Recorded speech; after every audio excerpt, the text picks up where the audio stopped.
Colonel William P. Doyle was sleeping on March 28, 1971, when mortar shelling outside his bunker awakened him. As he tried to figure out what was happening, tear gas started to choke and blind him. Firebase Mary Ann was under heavy attack, and the Americans and South Vietnamese allies were taken entirely by surprise. The savage perpetrators were the infamous group known as the Sappers, North Vietnamese soldiers tasked with undermining their adversaries' strengths and harassing enemy bases in South Vietnam with all their might, instilling fear and generating invaluable losses. The stealthy agents continually wreaked havoc in U.S. facilities by planting bombs and throwing grenades, then leaving before their victims could respond. There was nothing the Americans could do when they stumbled upon the Sappers but fight back with all their strength. In the words of Senior Sapper Commander Bach Ngoc Lien, they sought, quote, to allow the few to fight the many, the weak to fight the strong. Still, the Sappers usually relied on inside information to plan their attacks, and little did the Americans know that most of the time the enemy was well within their ranks.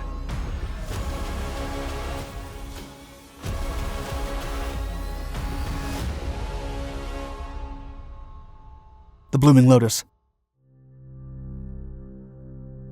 The Bộ Đội Đặc Công, or Soldiers and Special Forces, were a highly organized, trained, and equipped organization within the North Vietnamese Army. Known as the Sappers, the elite commandos were specialized troops composed of exceptionally capable men ready to fight a superior enemy. The group's name came from the French term meaning to undermine, and they were North Vietnamese or Viet Cong agents trained to break through American defensive lines using tactics similar to raids. In October of 1969, President Ho Chi Minh realized the need for such types of soldiers and called upon his people in a military conference, quote, "Adoption of sapper tactics must be flexible. Acquaintance must be made with combat techniques. Morale must be stable. Discipline must be strict. Determination to win and destroy the enemy must be strong. Be loyal to the party and the people. Accomplish all missions and overcome any difficulties." The bravest and most ingenious soldiers were selected among anyone who was loyal to the Communist Party, not just party members. Moreover, high intelligence, discipline, and organization skills were required abilities to face any type of combat, and a kamikaze mindset was strictly discouraged. The men should not only complete their mission, but also return alive. A senior Sapper commander, Colonel Bach Ngoc Lien, wrote in a Communist Party publication, quote, "Sapper fighting is a living symbol of our national character and soul, our indomitable fighting will, our creative energies." Even though the strategy was similar to classic guerrilla fighting, the North Vietnamese didn't see it as such. While guerrilla fighting involved reduced units attacking small and isolated enemy formations, Sappers executed well-thought commando attacks against numerically superior forces inside enemy lines. The Blooming Lotus tactic, as the North Vietnamese called it, allowed them to penetrate a fortified area and perform a devastating outward assault. Never miss a trick. In 1968, the Communists launched the infamous Tet Offensive throughout South Vietnam.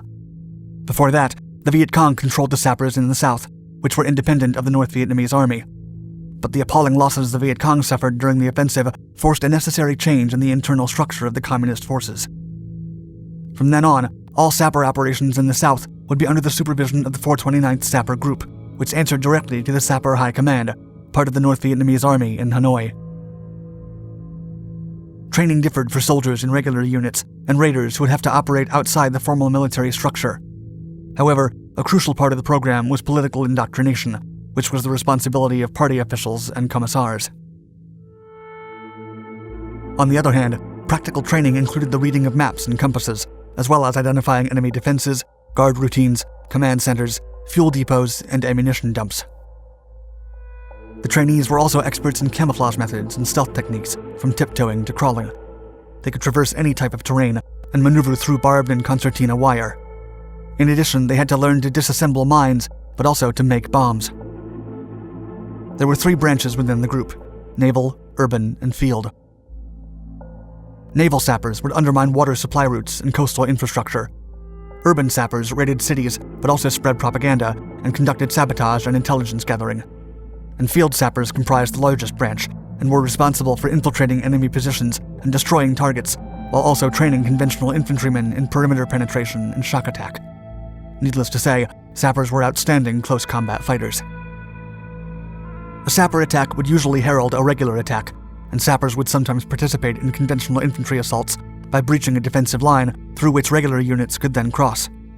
Unfortunately, This tactic would regularly thin sapper ranks.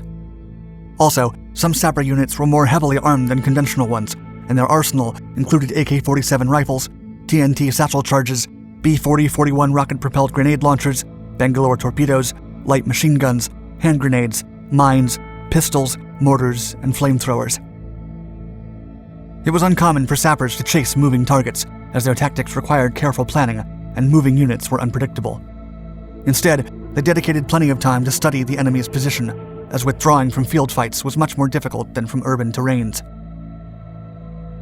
After 3 to 7 days dedicated to careful reconnaissance, the attack would finally take place. Typical raiding parties consisted of security, assault, fire support, and reserve. Together, they could infiltrate an enemy base using mainly the surprise element and diversion. Other than using external sources like guerrilla fighters, sappers would collect intelligence from inside agents, and that was their strategy when they put their sights on Firebase Mary Ann. Low Guard. Before the attack on Firebase Mary Ann, the Americans were warned about communist operatives passing as South Vietnamese allies. Their suspicions increased when one morning, a South Vietnamese first lieutenant inquired about the easiest way to leave the perimeter. The Americans were puzzled by the question, but the officer insisted that his men wanted to go fishing. He was then told that they should cross through the south end. The following morning, on March 28, 1971, an estimated 50 sappers from the 2nd Company 109th Viet Cong Main Force Sapper Battalion neared the remote base, which stood in the western highlands of the Quang Tin Province in Military Region 1. A complement of 231 Americans and 21 South Vietnamese soldiers were on post that evening. With the ongoing war, no one expected that such an insignificant position could be targeted. In the words of infantryman John Pastrick, quote, "There was a false sense of security at Mary Ann. It was very lax all the time." Still, concealed by the fog, the North Vietnamese platoon quietly slipped through the perimeter, their bodies covered with charcoal and grease to blend in with the dusk. The expert sappers then carefully cut through the first of 2 concertina wire barriers surrounding the base and tied the second one with bamboo strips. They were now inside. As previously planned, the sappers then split into squads, and by 2:30 a.m., the assault teams opened fire on the Tactical Operations Center and the command post. The few American mortar and artillery positions on the base were also under attack. Just as the infiltrators had expected, the Americans were mostly immobilized by confusion. Colonel William P. Doyle, the battalion commander, was awakened and knocked down several times by satchel explosions. As he put himself together, the badly hurt colonel stumbled upon Captain Paul S. Spielberg. As the TOC burned, the night duty officer panicked, quote, "We gotta get out of here." But Doyle insisted on waiting. The junior officer then began sobbing and shouted that they were not going to make it. Doyle wouldn't allow his men to break down, so he slapped him and told him to shut up.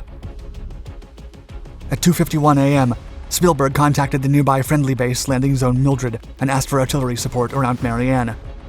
The captain had realized that external help was the only way to save the surviving Americans. The trapped men were then forced out of the TOC and lost radio contact, but Doyle and Spielberg were able to reach the command post. However, they would find another inferno. The sappers had already struck, and the defenders were unable to mount any type of counterattack.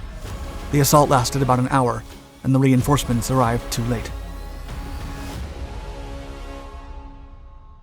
Aftermath. The attacks resulted in 30 casualties and 82 wounded, while Spielberg and Doyle survived their injuries. Spielberg would eventually earn a Silver Star for his actions that day, but Doyle was not given any honors. In truth, he was reprimanded for allowing the infiltration in the first place.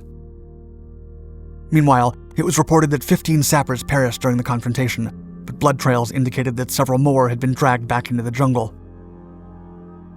By that point in the war, American units were being replaced by the South Vietnamese, and the US was about to abandon the firebase altogether. Why the North Vietnamese attacked Mary Ann is unclear. Still, the tale would be a hard lesson for the coming generations. As Specialist 4 Edward L. Newton put it, quote, "It was poor intelligence and gross negligence, plain and simple."